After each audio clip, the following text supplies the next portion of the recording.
Lorry ഉടമ മനാഫ് എങ്ങനെയുണ്ട് ഈ യൂട്യൂബ് ചാനലിന്റെ പേര്?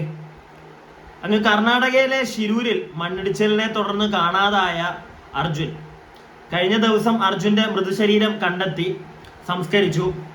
അതുപോലെ തന്നെ അന്ന് ഈ ഒരു മൃതശരീരം കണ്ടെടുത്ത ദിവസം ഏറ്റവും കൂടുതൽ നമ്മളെല്ലാവരും ഹീറോയായി പ്രഖ്യാപിച്ച ഒരു വ്യക്തിയാണ് ആ ഒരു ലോറിയുടെ ഉടമസ്ഥൻ മനാഫ്. നിന്ന് താളവടിയായിരുന്നു അണ്ണൻ നിന്ന്.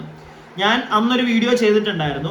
ഞാൻ അധികം ഈ അണ്ണനെ അങ്ങോട്ട് പൊക്കാനൊന്നും പോയിട്ടില്ല. പക്ഷെ ഈ അണ്ണനെ അന്ന് കുറെ പേര് കുറ്റം പറയുന്നു എന്ന് അണ്ണൻ അവിടെ ഇന്ന് പറഞ്ഞപ്പോഴത്തേക്ക് ഞാൻ എൻ്റെ ഒരു സൈഡ് പറഞ്ഞിട്ടുണ്ടായിരുന്നു. കാരണം ആരെങ്കിലും ഇതുപോലെ നല്ലൊരു കാര്യം ചെയ്യാൻ നല്ലൊരു ഉദ്ദേശത്തോടു കൂടിയാണ് വരുന്നതെങ്കിൽ ചിലപ്പോൾ അയാളെ തെറി പറയുന്നത് ഇച്ചിരി മോശമായിട്ടുള്ള ഒരു കാര്യം.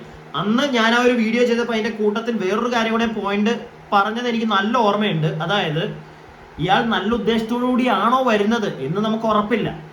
അയാള് പറയുന്നത് അയാളെ ആൾക്കാർ എന്തൊക്കെയോ പറയുന്നു, അങ്ങനെ ചെയ്യുന്നത് ശരിയല്ല എന്നുള്ളൊരു കാര്യം ഞാൻ എന്നെ പറഞ്ഞിട്ടുണ്ടായിരുന്നു. അതിനുശേഷം ഇയാളെ ആളുകൾ ഉപദ്രവിക്കുന്നു എന്നൊന്നും പറഞ്ഞിട്ട് നമ്മൾ അധികം വീഡിയോ ചെയ്യാൻ പോയിട്ടില്ല. കാരണം നമുക്ക് സത്യാവസ്ഥ അറിയില്ലായിരുന്നു. അപ്പോഴും ഒരു സംശയം ബാക്കിയുണ്ടായിരുന്നു. ഇയാൾ എന്തിനാണ് ഇങ്ങനെ നിന്ന് കഥ പറയുന്നത്? ഇയാൾ പറയുന്നതൊക്കെ ശരിയാണോ? അതുപോലെ തന്നെ ഇയാള് അർജുന്റെ മോനെ ഇനിയും സ്വന്തം മോനായിട്ട് നോക്കും എന്നുള്ള കാര്യങ്ങളൊക്കെ ഈ അണ്ണൻ അന്ന് നിന്ന് പറയുന്നുണ്ടായിരുന്നു.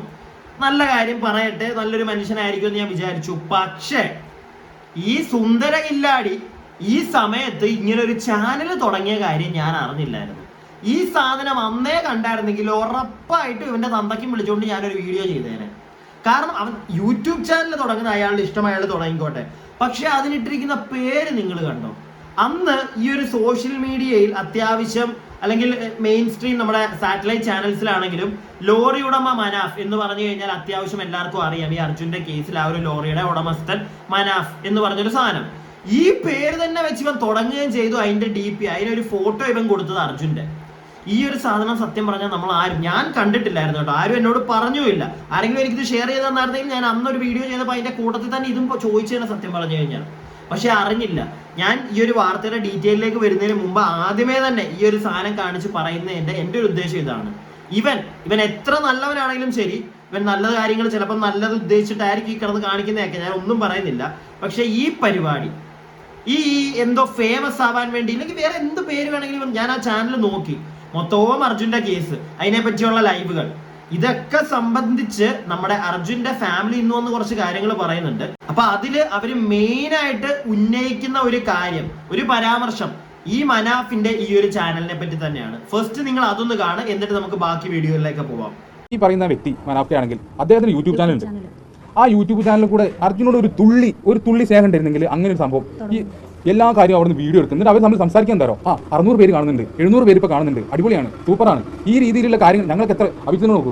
ഇത്രയും കാര്യം അഞ്ചു പെട്ടെന്ന് തരത്തിൽ വൈകാരിക തലത്തിൽ പോകാൻ കാരണം അവിടുത്തെ ഈ കളികളൊക്കെ കണ്ടപ്പോഴാണ് അഞ്ചു ഇത്രയും വൈകാരിക തലത്തിൽ മാറിപ്പോയത്. അവളവിടെ വന്നിട്ടുണ്ടായിരുന്നു. എന്നിട്ട് ഇവർ ഈ യൂട്യൂബ് ചാനൽ കൊണ്ട് ഈ അർജുനെ ലോറി പൊക്കുന്നതും ഇതെല്ലാം അതിന് നമ്മുടെ മുഖ്യധാര അർജുനോട് കുടുംബത്തിനോട് സ്നേഹമുണ്ടെങ്കിൽ അദ്ദേഹം അങ്ങനെ ഒരു കാര്യം ചെയ്യേണ്ട ആവശ്യമുണ്ടോ? ആലോചിച്ച് നോക്കൂ, കോമൺ സെൻസാണ്. അപ്പം ഇതെല്ലാം ഈശ്വർ മാൽപ്പയും പിന്നെ മനാഫയും കൂടി നടന്ന ഒരു നാടക പരമ്പരയായിരുന്നു നടന്നത്.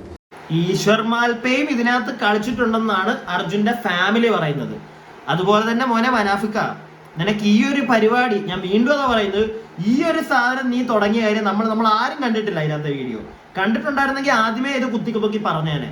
നീ ഈ കാണിച്ചതിനോട് ഒരിക്കലും അവന്റെ ഫാമിലി പറയുന്നുണ്ട് നീ ചെയ്തു, അതും അവര് കേട്ടു. അവിടെ നിന്ന് നീ പറയുന്നത് 600 വ്യൂസ് 700 വ്യൂസ്, നീ നല്ല ഉദ്ദേശത്തോടു കൂടിയാണ് ഇത് ചെയ്തതെങ്കിൽ ഒരിക്കലും അവിടെ നിന്ന് നീ നിനക്ക് കിട്ടുന്ന വ്യൂസിന്റെ കണക്ക് പറയില്ലായിരുന്നു, പ്രത്യേകിച്ച് ശിരൂരിൽ നിന്ന്.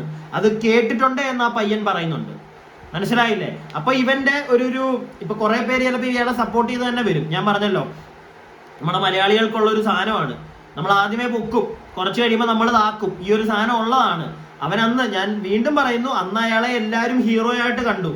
കാരണം ഇയാൾ തന്നെ പറയുന്നുണ്ട്, ഇയാൾ പറഞ്ഞേ നമ്മൾ കണ്ടിട്ടുള്ളൂ. മാധ്യമങ്ങൾ വഴി ഇയാൾ പറയുന്നത് എന്താ, ഇയാൾ കഷ്ടപ്പെട്ടാണ്, ഇയാൾ അത്രയും ദിവസം അവിടെ നിന്നു, അർജുനെ കൊണ്ട് ഞാൻ അങ്ങോട്ട് ചെല്ലാമെന്ന് അർജുന്റെ അമ്മയ്ക്ക് വാക്ക് കൊടുത്തു. ഞാൻ ഈ വീഡിയോയിലല്ല ഇന്ന് ചാനലിൽ വന്ന എല്ലാ കാര്യങ്ങളും ഒന്നും ഞാൻ വെച്ച് തരുന്നില്ല. പക്ഷെ കുറച്ച് കാര്യങ്ങൾ ഞാനായിട്ട് പറയാം. ഇന്ന് ഈ ഒരു പയ്യൻ, അർജുന്റെ കസിൻ തന്നെ, അളിയൻ തന്നെ പറയുന്നുണ്ടായിരുന്നു, അർജുന്റെ അനിയൻ പറയുന്നുണ്ടായിരുന്നു. അതായത് ഈ നമ്മുടെ മനാഫിക്കയാണെങ്കിലും ശരി, അർജുന്റെ അമ്മയൊക്കെ വിളിച്ചിട്ട് ലൈവിന്റെ ഇടയ്ക്കൊക്കെ കയറ്റിയെന്നൊക്കെ അവർ പറയുന്നുണ്ടായിരുന്നു. അവർക്ക് അതൊന്നും തീരെ താല്പര്യമില്ലാത്ത കാര്യമായിരുന്നു. അതിനകത്തേക്കൊക്കെ ഇയാൾ വലിച്ചഴച്ചു. ഇയാൾ എല്ലായിടത്തും ചെന്ന് ഇവരുടെ പേര് പറയുന്നുണ്ട്, അർജുന്റെ പേര് പറയുന്നുണ്ട്. അത് വളരെ ചെറ്റത്തരമാണ് മോനെ മനാഫിക്ക. കഴിഞ്ഞു ആ ഒരു കേസ്. നീ പിന്നെ അതും പറഞ്ഞ് നടക്കേണ്ട കാര്യമില്ല. ഇനിയും ഈ ഒരു യൂട്യൂബ് ചാനലിന്റെ കേസിന് മനാഫിക്ക പറയുന്നത് എന്താ നിങ്ങൾക്കൊന്ന് കേൾക്കണ്ടേ? ഇതാ നോക്കിക്കോ. സ്വന്തമായിട്ടൊരു യൂട്യൂബ് ചാനൽ തുടങ്ങി അതിൽ ഈ അർജുനെ ഉപയോഗപ്പെടുത്തി അതിൽ വ്യൂവേഴ്സ് ഉണ്ടാക്കി എന്നുള്ളതാണ് ഗുരുതരമായ ഒരു ആരോപണം. അർജുൻ്റെ ആ സമയത്ത് ഞാൻ ഒറ്റക്കായിരുന്നു ഗംഗാവലി ശിരൂരിൽ. ഞാൻ അർജുൻ്റെ ആ സമയത്ത് എൻ്റെ ഒരു മനസ്സിനും വേണ്ടിയിട്ട് ഞാൻ തുടങ്ങിയതാണ്. ഓക്കെ, ഞാൻ അങ്ങനെ ഒരു യൂട്യൂബ് ചാനൽ തുടങ്ങി. അതിലിപ്പോൾ എന്താ തെറ്റുള്ളത്? ഏതാണ് ആ യൂട്യൂബ് ചാനൽ ഒന്ന് പോയി നോക്കി. ആകെ ഒരു എന്താ പറയുക, ഒരു 10,000 സബ്സ്ക്രൈബേഴ്സ് ഉള്ള ഒരു യൂട്യൂബ് ചാനൽ. ഈ 10,000 സബ്സ്ക്രൈബേഴ്സിന് കാര്യങ്ങൾ മനസ്സിലാവാൻ വേണ്ടിയിട്ട് പലപ്പോഴും ഒരു ലൈവ് ഇടും. പിന്നെ ഈ യൂട്യൂബ് ചാനലിൽ ഞാൻ നിരന്തരം ഈ അർജുൻ്റെ വിഷയങ്ങൾ എന്താണ് ജനങ്ങൾ മറന്നു പോകാതെക്കാൻ വേണ്ടിയിട്ട് ഞാൻ ഞാൻ ശ്രമിച്ചിരിക്കുന്നത്. ഈ യൂട്യൂബ് ചാനൽ ഞാൻ ഉണ്ടാക്കിയത് തന്നെ ഒന്ന് എന്താണ്, ഈ വിഷയങ്ങൾ ജനങ്ങളിൽ എത്തണം. അതാകെ അന്നൊക്കെ എൻ്റെ ചാനലിൽ വളരെ കുറച്ച്, ഒരാളാണെങ്കിൽ ഒരാളെ ചെവിട്ടിലെത്തണം. ഒരാളുടെ ചെവിട്ടിലേക്ക് നീ എന്തിനാണ് മോനെ മനാഫിക്ക ലോറി ഡ്രൈവർ മനാഫ് എന്ന് പറഞ്ഞൊരു ചാനൽ തുടങ്ങി അറിയിക്കാൻ ശ്രമിക്കുന്നത്? അവിടെ എല്ലാ പത്രക്കാരും ഉണ്ടല്ലോ, അവരിങ്ങോട്ടേക്ക് അയക്കുന്നതിന് ഇവിടെ മടുത്തിരിക്കുമായിരുന്നു. ആ സമയത്ത് ജനങ്ങൾ അതിനെ കുറ്റം പറഞ്ഞുകൊണ്ടിരിക്കുമായിരുന്നു. ആ സമയത്ത് നീ യൂട്യൂബ് ചാനൽ തുടങ്ങി അതിനകത്തുനിന്ന് നീ യൂട്യൂബ് ചാനൽ തുടങ്ങിയതും പോട്ടെ, ഈ ലോറി ഡ്രൈവർ മനാഫ് എന്നും പറഞ്ഞ് തുടങ്ങി അർജുന്റെ ഫോട്ടോയും വെച്ച്, സത്യം പറഞ്ഞാൽ നീ നിന്റെ ഒരു ബെനിഫിറ്റിന് വേണ്ടി ചെയ്തതല്ലേ അത്? അല്ലാതെ പ്രത്യേകിച്ച് നിനക്ക് ജനങ്ങളെ അറിയിക്കാൻ വേണ്ടിയിട്ടൊന്നും അല്ലല്ലോ. അതങ്ങ് തുറന്നു പറ.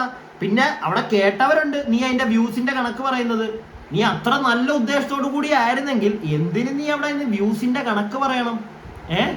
പിന്നെ ഞാൻ വീണ്ടും പറയുന്നു, മലയാളികൾക്ക് നമുക്ക് എല്ലാവർക്കും ഒരു സ്വഭാവം ഉള്ളതാണ്. നമ്മൾ ആദ്യമേ പൊക്കും പിന്നെ താത്തും. ഈ ഒരു സാധനം ഇതുള്ളതാണ്. പക്ഷെ ഇയാളുടെ കേസിൽ ഞാനിപ്പോൾ ഇയാളെ വിമർശിക്കാനുള്ള ഒരു ഒറ്റ കാര്യമുള്ളൂ. ഇവരുടെ ഫാമിലി വേറെ കുറേ കാര്യങ്ങൾ പറയുന്നുണ്ട്. ഞാൻ എല്ലാം ഒന്നും കാണിച്ചു തരുന്നില്ല, കുറച്ച് ഞാൻ പറയുകയും ചെയ്യാം. പക്ഷേ ഞാൻ ഇയാളെ വിമർശിക്കുന്ന മെയിൻ ഒരു കാര്യം ഈ യൂട്യൂബ് ചാനലിന്റെ കേസ് വെച്ചാണ്. കാരണം നമ്മൾ ആരും കണ്ടിട്ടില്ലായിരുന്നു, ഞാൻ അറിഞ്ഞിട്ടില്ലായിരുന്നു ഇങ്ങനെ ഒരു സാധനം ഉള്ള കാര്യം. ഇത് അന്നേ ഇയാൾ ഈ അർജുന്റെ മൃതശരീരം കിട്ടി അന്ന് ഈ പരിപാടിയെല്ലാം നടക്കാൻ നേരത്ത് അയാൾ അവിടെ നിന്ന് ഈ ഒരു മാധ്യമങ്ങളോട് സംസാരിച്ച സമയത്ത് ഇങ്ങനൊരു സാധനം ഉണ്ടെന്ന് നമ്മൾ അറിഞ്ഞായിരുന്നെങ്കിൽ ഉറപ്പായിട്ടും ചോദ്യം ചെയ്തേനെ. കാരണം ഇതിന്റെ ഒരു ആവശ്യം ഇല്ല. ഇയാൾ അവിടെ വീഡിയോ എടുത്ത് അപ്ലോഡ് ചെയ്യാനാണോ പോയത്, അതോ അർജുനെ കിട്ടാൻ വേണ്ടിയിട്ട് ആ ഒരു മൃതദേഹത്തിന് വേണ്ടിയിട്ടാണോ ഇയാൾ അവിടെ ചെന്നത്? ഇനിയും അയാൾ അവിടുത്തെ കാര്യങ്ങൾ നാട്ടുകാരെ അറിയിക്കാനായിരുന്നു എന്ന് പറയുന്നു. ഞാൻ വീണ്ടും അതാ പറയുന്നത്, മാധ്യമങ്ങൾ ഉണ്ടായിരുന്നല്ലോ, പിന്നെ എന്താ തനിക്ക് പ്രത്യേകിച്ച് അറിയിക്കാനായിട്ട്? പിന്നെ ഇതിനകത്ത് ഈശ്വർ മാൽപേയും കളിച്ചിട്ടുണ്ട് എന്നുള്ള കാര്യം ആ ഫാമിലി പറയുന്നുണ്ട്. ഈശ്വർ മാൽപേ, ഞാൻ അതിനകത്ത് എനിക്കൊരു പരിധിയിൽ കൂടുതൽ നമുക്ക് ഇവർ പറയുന്നതേ അറിയുള്ളൂ, തെളിവുകളില്ല. പക്ഷെ ഈ മനാഫിനെ കുതുന്ന കാര്യത്തിൽ തെളിവുണ്ട്. അവർ കുറെ കാര്യങ്ങൾ പറയുന്നുണ്ട്. മനാഫ് പുറത്തിറങ്ങിയിട്ട് മനാഫ് അങ്ങനെ പറയുന്നു ഇങ്ങനെ പറയുന്നു. അവർക്ക് വീട്ടിൽ സത്യം പറഞ്ഞാൽ ഈ ഒരു അർജുന്റെ ഫാമിലിക്ക് പുറത്തിറങ്ങി നടക്കാൻ പറ്റുന്നില്ല. അതാണ് അവർ പറയുന്നത്. മനാഫ് പറയുന്ന പല കാര്യങ്ങളും ഉണ്ട്. ഒരു കാര്യം കൂടെ, ഒരു ക്ലിപ്പും കൂടെ ഞാൻ നിങ്ങൾക്കൂടെ കാണിച്ചു തരാം, ഒന്ന് കണ്ടോ. പിന്നെ അദ്ദേഹം ഒരു ഒരു കാര്യമായിട്ട് കൃഷ്ണപ്രിയ മാനസികമായിട്ട് തളർന്ന സംഭവമായിരുന്നു. എന്നെ 4ാമത്തെ കുട്ടിയായിട്ട് ഞങ്ങൾ വളർത്തും, ഞാൻ വളർത്തും. നോക്കൂ, എന്ത് അസംബന്ധമായ കാര്യമാണ് അദ്ദേഹം ഈ മാധ്യമങ്ങളിൽ പുലമ്പിക്കൊണ്ടിരിക്കുന്നത് എന്ന് എനിക്ക് പറയുന്നില്ല. അവളൊക്കെ അന്ന് കരഞ്ഞ് തരിപ്പണമായൊരു ദിവസമായിരുന്നു. ഞങ്ങൾക്ക് അങ്ങനെ ഒരു ആവശ്യകത ഞങ്ങൾ ആരെങ്കിലും മുന്നോട്ട് വെച്ചോ? ഇല്ല. അർജുൻ്റെയും ഈ കുടുംബത്തെയും ഫാമിലിയെയും മുന്നോട്ട് കൊണ്ടുപോകാൻ ഞങ്ങൾക്ക് തീർച്ചയായിട്ടും അതിനുള്ള പ്രാപ്തിയുണ്ട്. അതിനൊന്നും ഒരു ബുദ്ധിമുട്ടും നിലവിൽ ഞങ്ങൾക്കില്ല. അതിനെക്കുറിച്ചൊന്ന് പറഞ്ഞു. ഈ ഒരു കാര്യം ഇത് നമ്മളെല്ലാവരും ഒന്ന് അറിഞ്ഞിരിക്കേണ്ട ഒരു കാര്യമാണ്. വെറുതെ കയറി ആരോടെങ്കിലും ഇപ്പൊ അർജുന്റെ കേസ് വെച്ച് തന്നെ അർജുൻ ഇപ്പൊ എൻ്റെ ഒരു സുഹൃത്താണെങ്കിൽ ഞാൻ വെറുതെ നിന്ന് ഇവിടെ പത്രക്കാർ വരുമ്പോൾ അവരോട് പറയുക അവന്റെ മോനെ ഇനി ഞാൻ എൻ്റെ മോനെ പോലെ വളർത്തും എന്നുള്ളൊരു സാധനം അടിക്കുമ്പോഴത്തേക്ക് നമ്മൾ ചിലപ്പം ഈ ഒരു കാര്യത്തിൽ മാത്രം ഞാൻ മനാഫിന്റെ സൈഡിൽ നിന്നും കൂടെ ചിന്തിക്കുകയാണ്. കാരണം പുള്ളി ചിലപ്പോൾ അപ്പോഴത്തെ ഒരു വൈകാരികതയിൽ പുള്ളിയുടെ ഒരു എന്താണ്, പുള്ളിയുടെ ഡ്രൈവർ ആയിരുന്നു, പുള്ളിയുടെ വണ്ടി ഓടിച്ചുകൊണ്ടിരുന്ന ഒരാളായിരുന്നു. അപ്പൊ പുള്ളി ചെയ്യേണ്ട രീതിയിൽ പുള്ളി ചെയ്യാമെന്നുള്ള രീതിയിലായിരിക്കും പുള്ളി അത് സംസാരിച്ചത്. പക്ഷേ ഓപ്പോസിറ്റ് നിൽക്കുന്ന അർജുന്റെ ഫാമിലിക്കും കൂടെ അത് ഇഷ്ടപ്പെടണം. മനസ്സിലായില്ലേ? ഇത് അവർക്ക് ആ പറഞ്ഞത് അങ്ങോട്ട് ദഹിച്ചിട്ടില്ല, അവർക്ക് ഇഷ്ടപ്പെട്ടിട്ടില്ല. അത് അവരെ കുറ്റം പറയാനും പറ്റത്തില്ല. അവരുടെ സൈഡിൽ നോക്കുമ്പോൾ ചിലപ്പോൾ അവർക്ക് ഇത് ഇഷ്ടപ്പെടാതിരിക്കാൻ അവരുടെ സൈഡിൽ കാരണങ്ങളുണ്ട്. അവർ പറയുന്നുണ്ട് അവരെ കൊണ്ട് പറ്റും അത്. പിന്നെ എന്തിനാണ് എല്ലാവരുടെയും ഫ്രണ്ടിൽ നിന്ന് ഈ ഒരു സാധനം പറയുന്നത്? ഇപ്പം മനാഫ് ആണെങ്കിൽ പോലും അത് പറയേണ്ട കാര്യമില്ല. അതൊക്കെ നമ്മൾ പറയാതെ ചെയ്യേണ്ട കാര്യങ്ങളാണ്. എന്നെ സംബന്ധിച്ച് എനിക്ക് അതേ പറയാനുള്ളൂ. അങ്ങനെ ചെയ്യേണ്ട കാര്യങ്ങൾ. ഇത് പത്രങ്ങളുടെ ഫ്രണ്ടിൽ നിന്ന് ന്യൂസ് ചാനൽസ് ക്യാമറയും കൊണ്ട് വരുമ്പോഴത്തേക്ക് അവിടെ ഇന്ന് പറയേണ്ട ഒരു കാര്യമല്ലത്. പക്ഷെ പുള്ളി പറഞ്ഞു, അത് പോട്ടെ, ഞാൻ അതിനകത്തേക്കൊന്നും പറയുന്നില്ല. പക്ഷേ അർജുന്റെ ഫാമിലി വേറെ കുറേ allegations like Eshwar Malpe and നമ്മുടെ മനാഫ് ഈ ഡ്രഡ്ജിങ്ങിന്റെ കേസിൽ പോലും ഈ മനാഫ് മടുപ്പിച്ചു എന്നുള്ളൊരു കാര്യം അർജുന്റെ അനിയൻ പറയുന്നുണ്ട്. മനാഫ് എന്നിട്ട് പറയുന്നു, ഞാൻ അവിടെ നിന്ന് കഷ്ടപ്പെട്ടാണ് ഡ്രഡ്ജിങ്ങിന്റെ കാര്യങ്ങളൊക്കെ നോക്കിയത്, ഞാൻ പറഞ്ഞിട്ടാണ്, ഞാൻ കർണാടക ഗവൺമെന്റ് മറ്റേ ചെയ്തു മറിച്ചേ ചെയ്തു, എല്ലാവരോടും ഞാൻ സംസാരിച്ചു, എന്നിട്ടാണ് ഡ്രഡ്ജിങ് മെഷീൻ വന്നത് ചെയ്തത് എന്നൊക്കെ പുള്ളി പറയുന്നുണ്ട്. പക്ഷെ അർജുന്റെ അനിയൻ വളരെ ക്രിസ്റ്റൽ ക്ലിയർ ആയിട്ട് പറയുന്ന ഒരു കാര്യമുണ്ട്, ഈ മനാഫ് മാക്സിമം മടിപ്പിച്ചു ആ ഒരു കാര്യത്തില്. മലപ്പുറത്തു നിന്നങ്ങാണ്ട് ഡ്രഡ്ജിങ് എന്തോ സാധനം കൊണ്ടുവരാനോ അങ്ങനെയൊക്കെയാണ് ഇയാൾ പറഞ്ഞുകൊണ്ടിരുന്നത്. മാക്സിമം ഇയാൾ മടിപ്പിക്കാനാണ് ശ്രമിച്ചത്. ഞാനതിവിടെ വെക്കുന്നില്ല, നിങ്ങൾക്ക് സംശയം ഉണ്ടെങ്കിൽ പോയി നോക്കാം. ഇങ്ങനെ ഒരു കാര്യം കൂടെ ആ പയ്യൻ പറഞ്ഞിട്ടുണ്ട്. ഇയാൾ പുറത്തിറങ്ങി ഈ കഥകളെല്ലാം ഇങ്ങനെ പറഞ്ഞുകൊണ്ട് നടക്കുകയാണ്, അർജുൻ അത് ചെയ്തു, ഇത് ചെയ്തു, മറ്റേ ചെയ്തു, അർജുൻ എന്റെ മോനാണ്, മറ്റേതാണ്. ഇവിടെ നിർത്തിക്കൂടെ? അത് കഴിഞ്ഞു. അത് താൻ പിന്നെ ഇത് പറഞ്ഞുകൊണ്ടിരിക്കേണ്ട കാര്യമില്ല. അതെല്ലാം പോട്ടെ, ഞാൻ എല്ലാം വിടുന്നു. ഇതൊക്കെ അദ്ദേഹത്തിന്റെ ഫാമിലി, നമ്മുടെ അർജുന്റെ ഫാമിലി വന്ന് പറയുന്ന കാര്യങ്ങൾ. പക്ഷേ ഈ ചെറ്റക്കുഞ്ഞിരാമൻ ഇങ്ങനെ ഒരു യൂട്യൂബ് ചാനൽ ആ സമയത്ത് തുടങ്ങിയത് ഞാൻ അറിഞ്ഞില്ല കേട്ടോ. സീരിയസ്ലി, നിങ്ങൾ ആരെങ്കിലും അറിഞ്ഞിട്ടുണ്ടെങ്കിൽ ഒന്ന് പറയുക. നമ്മൾ ആരും കണ്ടിട്ടേ ഇല്ല. ഇത് ഉണ്ടായിരുന്നെങ്കിൽ ഞാൻ പറയുന്നല്ലോ, വീണ്ടും എനിക്കതാണ് വീണ്ടും ഒരു ദേഷ്യം ഈ ഒരു വ്യക്തിയോട് തോന്നിയത് ആ ഒരു കാര്യത്തിലാണ്. കാരണം ലോറി ഡ്രൈവർ മനാഫ് കാണുമ്പോൾ തന്നെ ആളുകൾക്ക് അറിയാം, അയ്യോ ഇത് അർജുന്റെ ലോറി ഡ്രൈവർ, പാവം. പ്രത്യേകിച്ച് ആ ഒരു മൃതദേഹം കിട്ടിയ ദിവസമൊക്കെ നമുക്ക് ഇയാൾ ഭയങ്കര കാര്യമായിരുന്നു. അപ്പൊ എങ്ങനെയാണെങ്കിലും മറ്റേ സബ്സ്ക്രൈബ് ചെയ്ത് ഇയാൾ എന്ത് തോന്നിയ ദിവസം കാണിച്ചാലും ഇനിയും പോയിരുന്നു കാണും. അത് ഇയാൾക്ക് അറിയാം. ആ ഒരു മെന്റാലിറ്റിയിലാണ് ഇയാൾ ഇത് തുടങ്ങിയതും ഈ കഥകളൊക്കെ ഇരുന്ന് പറയുന്നതെങ്കിൽ ഇയാൾ ഭൂലോകമാണ്, അത്രേ പറയാൻ പറ്റുള്ളൂ. ഓക്കെ, പിന്നെ ഞാൻ വീണ്ടും പറയുന്നു, സൂക്ഷിച്ചോ. ആരുടെയും കാര്യത്തിലേക്ക് ഒരു പരിധിയിൽ കൂടുതൽ നമ്മൾ അദ്ദേഹത്തിന്റെ മകൻ എന്റെയും മകൻ പോലെയാണ്, ഞാൻ അങ്ങനെ ചെയ്യും മറ്റേ ചെയ്യും എന്നുള്ള സാധനങ്ങൾ പറയുമ്പോൾ ഒന്ന് സൂക്ഷിക്കുക. ഓക്കെ, അത് എല്ലാവർക്കും ഇഷ്ടപ്പെട്ടില്ലെങ്കിൽ അത് വെച്ച് തിരിച്ചടി കിട്ടും. ഈ ഒരു കേസിൽ എനിക്കത് മാത്രമേ തോന്നിയുള്ളൂ. അപ്പോൾ ഇതാണ് എൻ്റെ അഭിപ്രായം. നിങ്ങൾക്ക് എന്താണ് തോന്നുന്നത്? നിങ്ങൾക്ക് ഇപ്പോഴും മനാഫ് എന്ന് പറയുന്ന വ്യക്തി, ഞാൻ പറഞ്ഞല്ലോ പേഴ്സണലി എനിക്ക് അയാളെ അറിയത്തില്ല. അയാൾ ഈ ചെയ്തതിനകത്ത് എന്തെങ്കിലുമൊക്കെ ശരി, അയാൾ നല്ലത് ഉദ്ദേശിച്ചിട്ടാണോ ഇതിനകത്ത് എവിടെയെങ്കിലും എന്തെങ്കിലും കാര്യം ചെയ്തതെന്ന് നമുക്ക് അറിയത്തില്ല. അന്ന് ഇയാൾ പറഞ്ഞു വെച്ച് നമ്മൾ വിശ്വസിച്ചു. പക്ഷെ ഈ ഒരു ചാനൽ വെച്ച് ഇവനൊരു കളി കളിച്ച കാര്യം നമ്മൾ ആരും അറിഞ്ഞു കാണത്തില്ല. അതുകൊണ്ട് തന്നെ നിങ്ങളുടെ അഭിപ്രായം ഇനി പറയുക. നിങ്ങളുടെ കമന്റ് ബോക്സിൽ നിങ്ങളുടെ അഭിപ്രായങ്ങൾ പറയുക. വീഡിയോ ഇഷ്ടപ്പെട്ടിട്ടുണ്ടെങ്കിൽ ലൈക്ക് ചെയ്യുക. സബ്സ്ക്രൈബ് ചെയ്യാതെ വീഡിയോ കാണുന്നവർ ഒന്ന് സബ്സ്ക്രൈബ് ഒക്കെ ചെയ്യുക. ഒരു കാര്യം കൂടെ പറഞ്ഞിട്ട് നമുക്ക് ഈ വീഡിയോ അങ്ങ് എൻഡ് ചെയ്യാം. അത് വേറൊന്നുമല്ല, ഞാൻ ഈ ഒരു വീഡിയോയിൽ അർജുന്റെ ഫാമിലി പറഞ്ഞ 1-2 അലിഗേഷൻസ് മാത്രമേ കാണിച്ചിട്ടുള്ളൂ. ഇത് മാത്രമൊന്നുമല്ല, അർജുന്റെ ഫാമിലി ഈ ഒരു മനാഫിനെ കോൺടാക്ട് ചെയ്യാൻ ശ്രമിച്ചപ്പോൾ അയാൾ മെസ്സേജ് അയച്ചിട്ടൊന്നും നോക്കിയിട്ടില്ല എന്നൊക്കെ അർജുന്റെ അനിയൻ പറയുന്നത് കേട്ടു. മനാഫ് തന്നെ ഇന്ന് മാധ്യമങ്ങളോട് സംസാരിക്കുമ്പോഴത്തേക്ക് അത് ഈ അർജുന്റെ ഫാമിലി പറഞ്ഞ എല്ലാ കാര്യങ്ങളൊന്നും ഇയാൾ അറിയാതെ തന്നെ ഇയാൾ മാധ്യമങ്ങളോട് സംസാരിച്ചതായിട്ടാണ് എനിക്ക് തോന്നിയത്.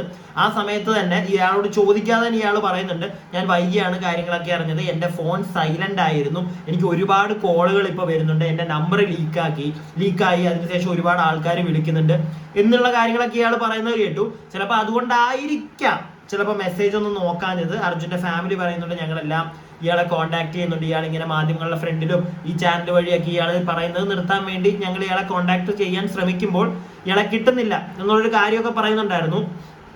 അതുപോലെ തന്നെ നമുക്കറിയില്ല, നമ്മൾ ആരും ഇയാളുടെ കൂടെയോ ഇയാളുടെ ഫാമിലിയുടെ കൂടെയോ ഉണ്ടായിരുന്ന ഒരാളല്ല. മാധ്യമങ്ങൾ വഴി അറിഞ്ഞ കാര്യങ്ങളാണ്. ഒരു പരിധിയിൽ കൂടുതൽ നമുക്കറിയില്ല. ഇയാളെ ഇപ്പോൾ ഞാൻ മെയിൻലി വീണ്ടും ഞാൻ ലാസ്റ്റ് എൻഡ് ചെയ്യുമ്പോഴും അത് തന്നെയാണ് പറഞ്ഞ് എൻഡ് ചെയ്യുന്നത്. ഞാൻ മെയിൻലി ഇയാളെ കുറ്റക്കാരനായി കാണുന്നത് ഒരൊറ്റ കാര്യത്തിലാണ്, ഇയാൾ ഈ ചാനൽ തുടങ്ങി ഈ പരിപാടി കാണിച്ചതിനകത്ത്. ബാക്കി ഇവരുടെ ഫാമിലി പറയുന്നതാണ് ഡ്രഡ്ജിങ്ങിന്റെ ഇഷ്യൂലാണെങ്കിലും ഇയാൾ അവിടെ കിടന്ന് ഇയാളുടെ താളവടി ഇയാളുടെ പരിപാടികളും ഒക്കെ. പിന്നെ നമുക്കും അതൊരു ചെറിയ രീതിയിൽ ഒരു ഡൗട്ട് തോന്നുന്നത് ലാസ്റ്റ് ദിവസങ്ങളിൽ, പ്രത്യേകിച്ച് അവസാന ദിവസം മൃതദേഹം കിട്ടിയ സമയത്ത് ഇയാൾ മാധ്യമങ്ങളോട് സംസാരിച്ച ഒരു രീതി ഒക്കെ ഇപ്പൊ നമ്മൾ ഒന്നുകൂടെ സൂക്ഷിച്ച് ഒന്ന് വീക്ഷിക്കുമ്പോൾ എവിടെയൊക്കെയോ എന്തൊക്കെയോ കുഴപ്പങ്ങൾ ഫീൽ ചെയ്യും.